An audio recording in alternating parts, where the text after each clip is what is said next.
बिस्मिल्लाहिर्रहमानिर्रहीम। अस्सलामुअलैकुम। उम्मीद है आप सब खैरियत से होंगे। आज की वीडियो का टॉपिक है सेशन ट्रायल।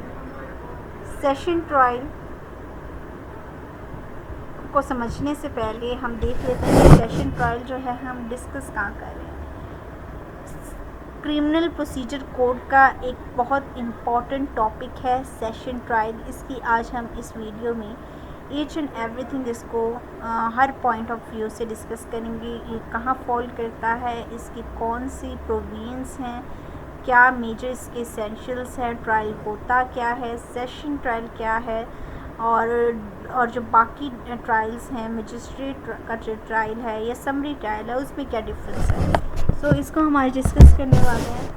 एंड याद रखिए, it is not defined in CRPC। Session trial जो है, इसकी फुल फॉर्म जो ट्रायल की डेफिनेशन है वो CRPC में नहीं है। तो हम इसलिए सबसे पहले स्टार्ट कर लेते हैं, what is meant by trial.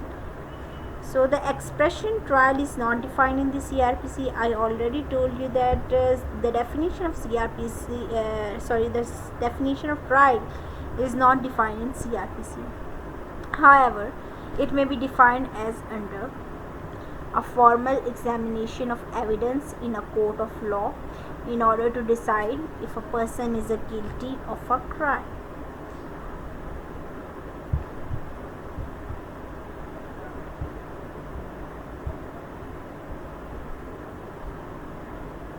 In other words,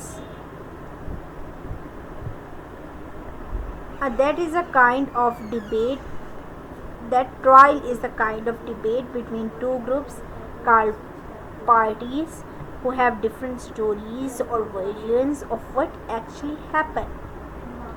Trials are used to end disagreements when the two groups involved cannot agree on the facts. A criminal trial resolves the question of guilt when someone is charged with committing a criminal offense. Then third is a judicial examination in accordance with the law of land of a cause, either civil or criminal, of the issues between the parties, whether of law or fact, before a court that has proper jurisdiction. This definition of trial is taken from Black Law Dictionary 6th edition 1504. The next is the conclusion by a competent tribunal of a question in issues in legal proceedings, whether civil or criminal. Stroud Judicial Dictionary 3rd edition volume 4 page number 3092. This is the reference where this definition is taken. The next is, generally it refers to a judicial proceeding which ends in conviction or acquittal. PLD 1960, Dhaka, page number 205. The relevant provisions. Trial की relevant provisions देख लेते हैं, trial की definitions को different dictionary से discuss करके। इसके बाद नेक्स्ट स्टेप आता है रेलिवेंट प्रोविजंस का।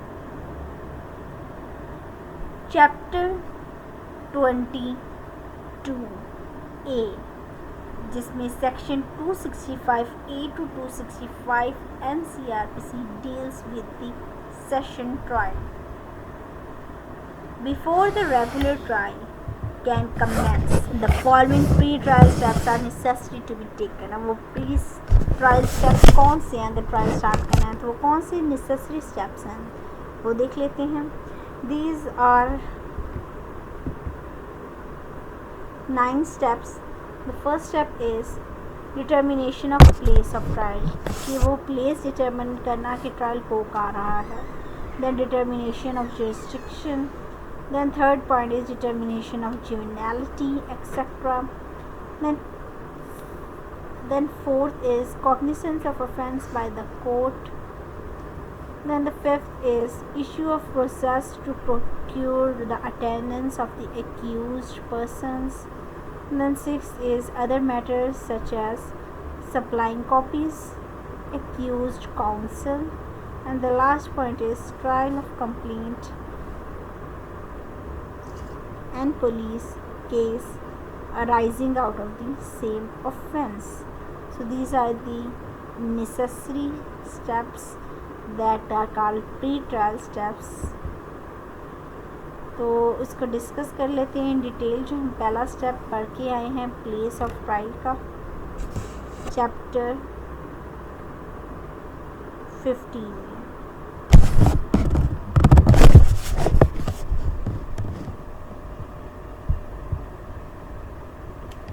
सब chapter A CRPC makes provision for the place of trial. It consists of section 177 to 189. By its first section,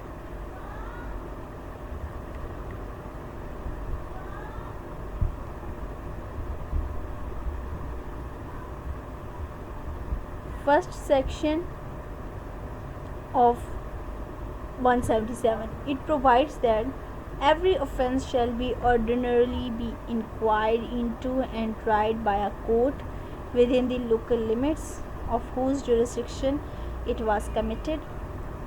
It gives effect to the general principle of law that all crime is local and that the jurisdiction to try person for an offence depends upon the crime having been committed.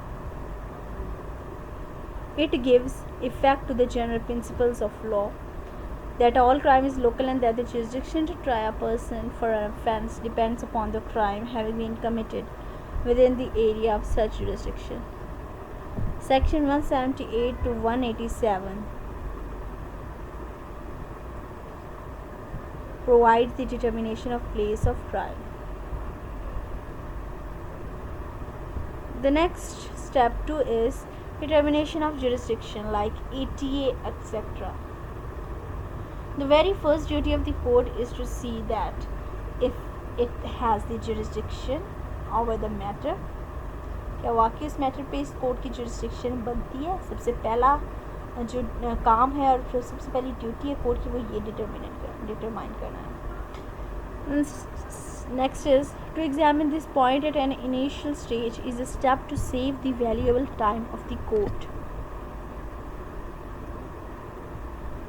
Then wait for the parties to raise the plea of jurisdiction, particularly case falling under Anti-Terrorism Act 1997. Then third step is determination of juvenility, etc. Relevant case laws जो है वो discuss कर लेते हैं.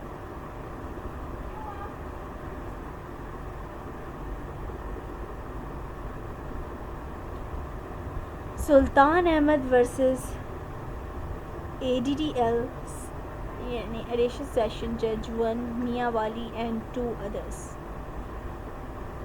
इसकी citation है PLD 2004 supreme court page number 758 leading judgment. Then the second judgment is Zafar Iqbal versus Ehsan Ali and other. PLD 2008 Lahore page number 26. Then the third case law is Muhammad Anwar and others versus the state. Page number 1976 PCRLJ 1325. Then next case law is Muhammad Ishaq versus Muhammad Nadeem. Muhammad Yusuf 2002 SEMR page 440. Then Muhammad Yusuf versus the state 2005 PCRJ 1790. Then Mehboob Ahmed versus the state. इसकी citation है 2002 PCRLJ page number 2034. Then the last case law is Muhammad Akram versus Muhammad Halim. इसकी citation है 2002 PCRLJ page number 633. Then case laws तो हमने discuss कर लिए. अब हम आते हैं determination of juvenility. Don't wait for the application from accused for his claim as juvenile. Anyone from the side of accused, like his advocates, father, brother, can raise such plea. Inquiry has to be made in view of Section 7 of the Juvenile Justice System Ordinance 2000. Initially, it is the accused who produces the documents relating to his birth entry, like birth certificate. Then, unless and until proved to be forged or fabricated, the birth entry does constitute evidence of its contents. For the purpose of inquiry with reference to age of a juvenile,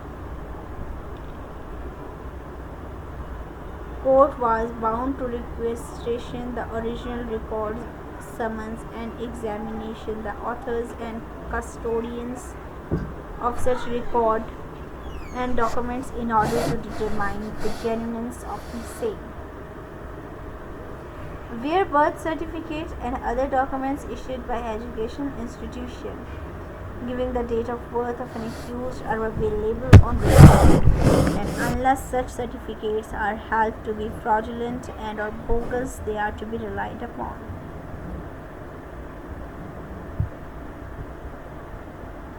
If authenticity of birth entry documents are found above board and there is no serious challenge from other side, then it is wrong to say that in every case medical examination is compulsory. Whenever a question of the age of an accused person is raised or arises, he must be subject to medical test, unless strong reasons existing or could be offered for not doing so. Then the 10th point is, it is necessary when there is no other evidence or the documents are under serious challenge. Then 11 is, accused must take a plea of minority at the time of the investigation, so the police may be able to collect the evidence. Plea at the deleted stage, adverse inference is to be drawn.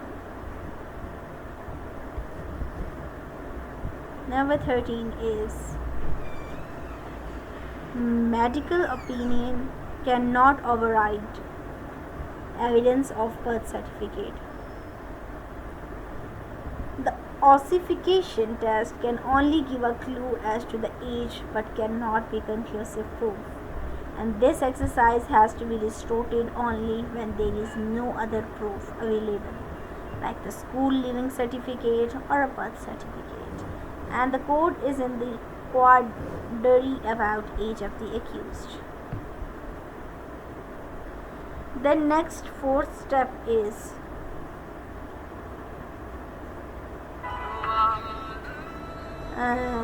Section 4, cognizance of offense by the court.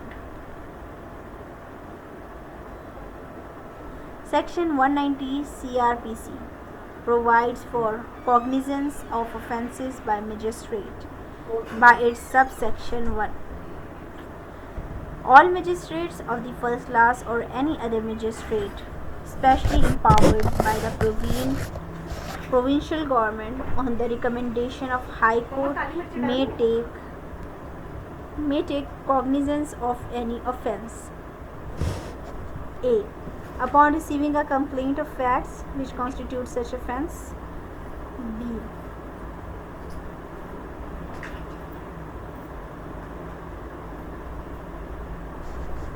Upon a report in writing of such facts made by any police officer.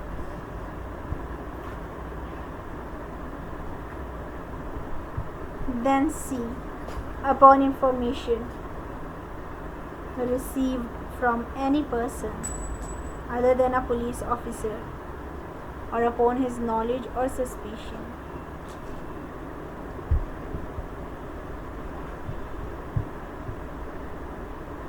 So this is the graph. Magistrate of first class. Complaint 190A के under होगी, उसके बाद report जो है under section 173 CRPC 190B के under magistrate first of class कर सकता है। Then of it's on 190C। Then ये जो मजिस्ट्रेट फर्स्ट क्लास है उसके बाद जो है वो मैटर सेशन जज सेक्शन 193 CRPC के अंडर जो है सेशन जज को भिजवाया जाएगा। देन एडिशनल सेशन जज के को भिजवाया जा सकता है। सेशन जज या सेशन जज खुद इस पर कॉग्निजेंस ले सकता है। एडिशनल सेशन जज को अगर भिजवाएगा तो वो होगा under section 193(2) CRPC। How to take cognizance bye an additional session जज। एडिशनल सेशन जज जो है वो किस तरह कॉग्निजेंस लेगा। Section 193 Cognizance of offence by court of session.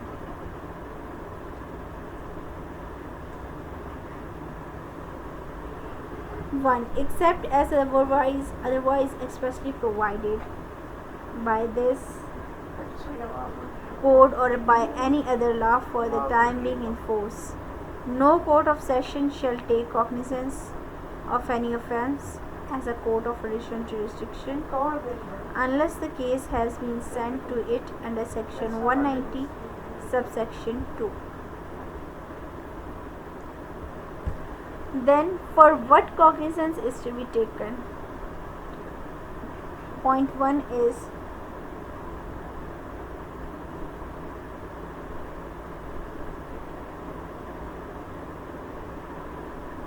court is to take cognizance of offence and not offenders. Then second is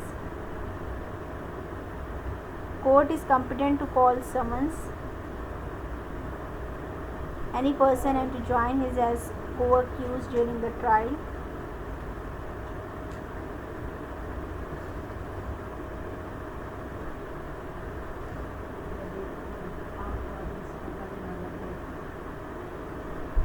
Court is competent to call summons any person and to join his as co-accused during the trial. Number 3 is generally while taking the cognizance, the accused placed in column number 2 of the challan or discharge during investigation are to be summoned to face trial. Fifth point is processes to procure the attendance of accused person.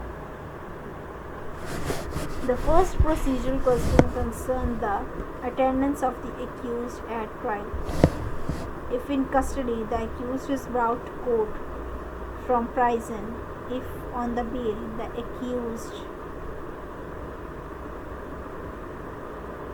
is informed of the time and the date of the trial and required to attend.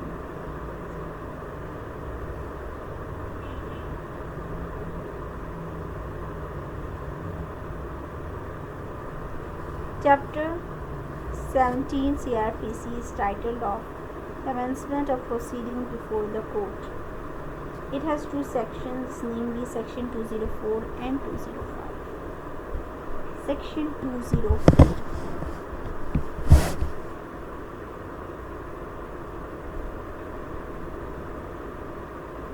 provides that if in the opinion of the court taking cognizance of an offence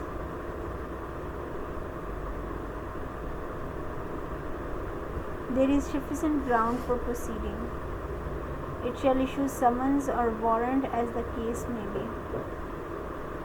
All the processes to procure the attendance of persons accused as well as witnesses, the relevant provisions are to be found in Chapter 6 of CRPC of processes to compel appearances.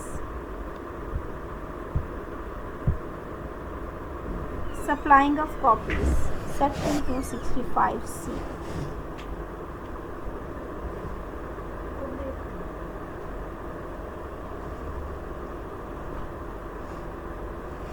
After the court has procured the attendance of accused persons, the first step in the trial of cases is the supply of certain statements and documents to the accused. mentioned in section 265C CRPC. Omission of non-supplying of copies. Omission of non-supplying of copies. Suppose that a statement recorded under section 161 or under section 164 of CRPC is not supplied to the accused. This will be contravention of section 265C of CRPC. The question is, what is the effect of its contravention? The important judgment on this point is Cas MS versus the state. Citation is PLT 1916, Supreme Court, page number 8.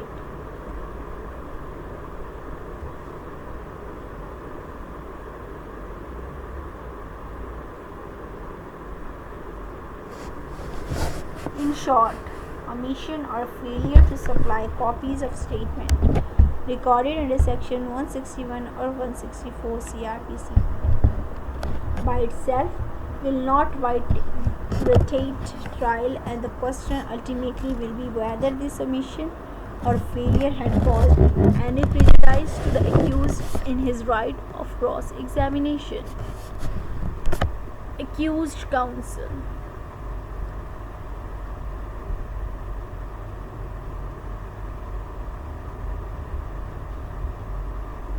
This important preliminary step before the commencement of the trial is to see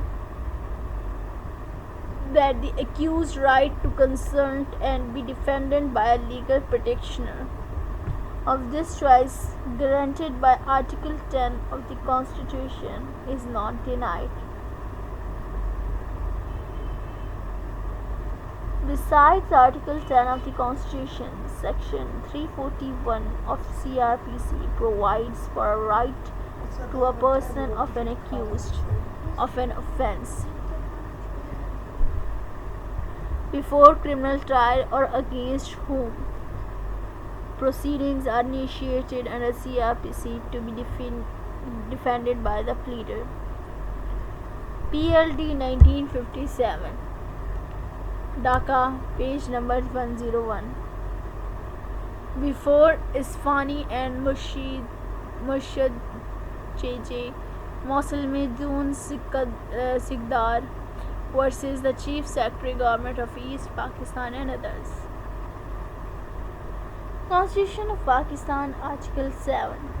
One court's duty to conduct trial so as to afford proper opportunity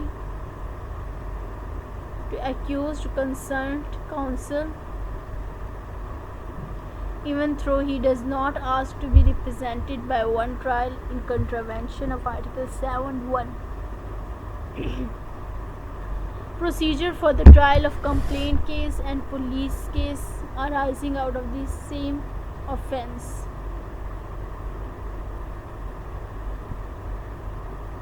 As earlier discussed, that cognizance may be taken by a court on complaint as well police report.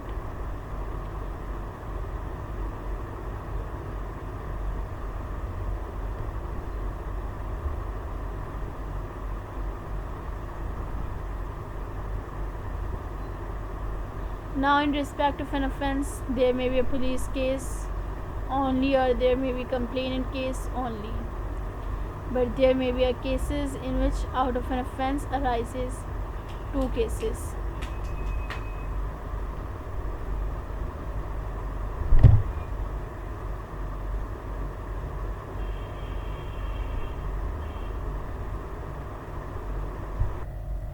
One being a police case and other being a complainant case. For example, the informant in a police case names three persons A, B, and C as culprits of a murder in the FIR. The police, after investigation, finds that the offence was committed by A and B only, and that she was innocent. Dissatisfied with the investigation, the first informer or any other heir of the victim may file a complaint against A, B, and C. In this way, there will be two cases before the court arising out of the same offense. This is the stage when the court is confronted with the question how to proceed with the trial of such cases.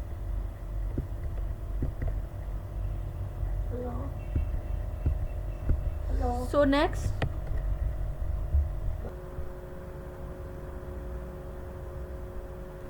here before framing of charge, the trial judge will pass a speaking order regarding the procedure to be adopted by him.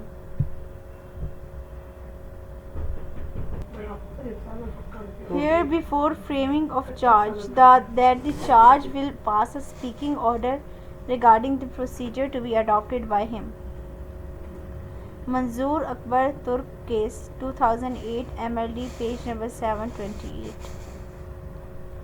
If the Court of Session has taken cognizance on the basis of the complaint and report of the police officer, it is required to process both the cases in accordance with the provision of Section 193 CRPC, read with Section 204. Till this stage, both the cases will be dealt with independently. Accused summons in the complaint case or in the challan case would be dealt with separately. Supplied copies of the required document under Section 265C 1 and 265 C2 CRPC as the case may be.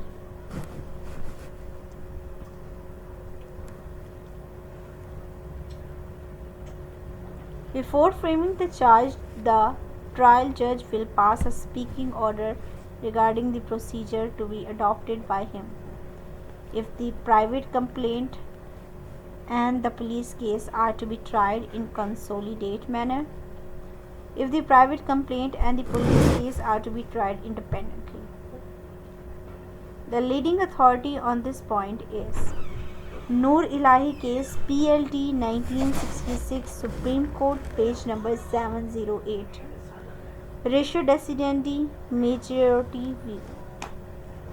The complaint case will be taken up first for trial by the trial court. Shall examine the witnesses mentioned in the list annexed with the complainant as PWS yani plaintiff witnesses. May call the witnesses mentioned in the police challan if they are not already examined on behalf of the complainant as court witnesses under Section 540A of Criminal Procedure Code, providing both the parties of the list an opportunity to cross-examine them.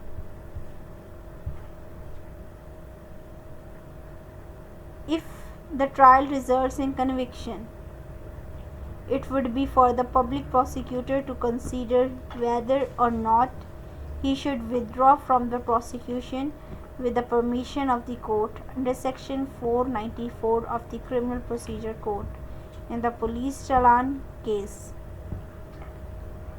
If the trial ends in an acquittal, the public prosecutor would consider whether the police version has not so seriously been damaged by what has been brought out in the first trial as to justify withdrawal of the prosecution.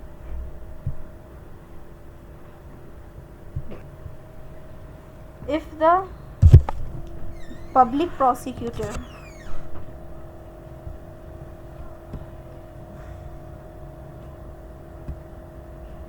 does not opt for withdrawal of the prosecution of the challan and case, the second trial would be allowed to its normal conclusion.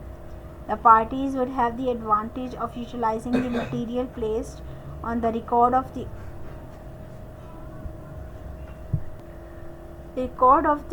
earlier trial by way of cross-examination of relevant witnesses as permitted by law by a public prosecutor. under Article 150 and by the defense during cross-examination.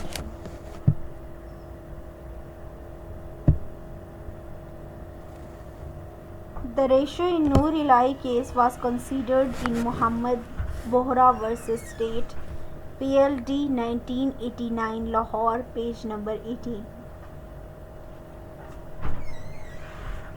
This judgment, then Noor Elahi case. If the set of the accused are different, the complaint case shall be tried firstly. If the set of the accused are different in complaint case and challan case, the principle of Noor Elahi case is to be followed. The trial judge will proceed with the complainant case first, frame the formal charge, record evidence of the complaint case as PWS. Thereafter, he will summon the witnesses of challan case, if not already examined as court witnesses, and provide the complainant and the accused an opportunity to cross-examine them. Thereafter, he will record the statement of the accused and defense witnesses, completing the process of summing up under section 265G of CRPC. Then he will announce the judgment in the complainant case. In case of conviction of the accused in the complainant case, the prosecutor would be given an opportunity to withdraw the police report case. If the prosecution is withdrawn, the matter would end. Otherwise, the court shall proceed with the police case, frame the charge, examine the witnesses of the prosecution, and then record the evidence of the witnesses of the complainant case as court witnesses by providing opportunities to the prosecution and accused to cross-examine the witnesses, record statement of the accused and defendant witnesses if any, and summing up the case, announce the final judgment. Then Manzoor Akbar Turk case 2008 MLD 728 consolidation. ATA Jilani case 1980 CRPC PCRJ 901. Ratio necessity or the majority view, where the prosecution story is same but only the number of the accused connected with the commission of the offence differ. Both such cases be consolidated and tried together. One of two cases would be taken up first, in which the larger set of accused is named.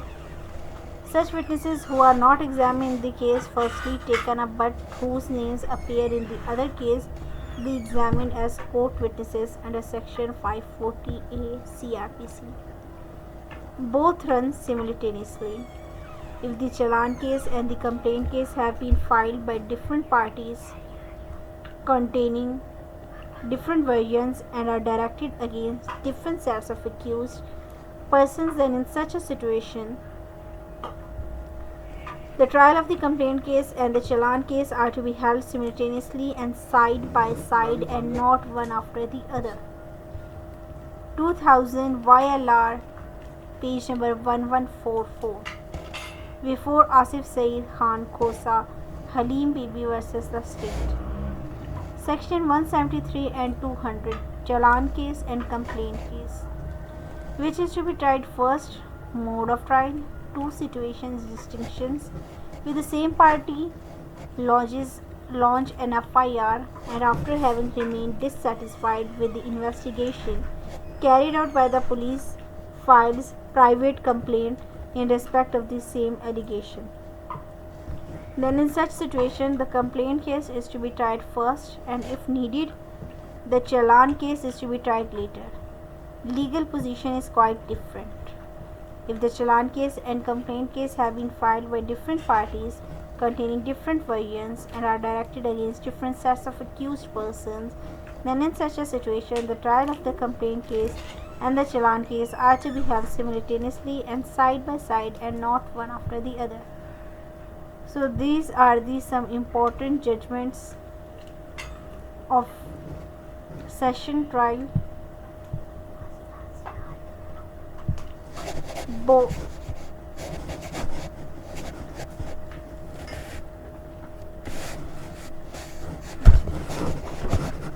So in this video we complete our topic session trial. Thank you so much. Allah Hafiz.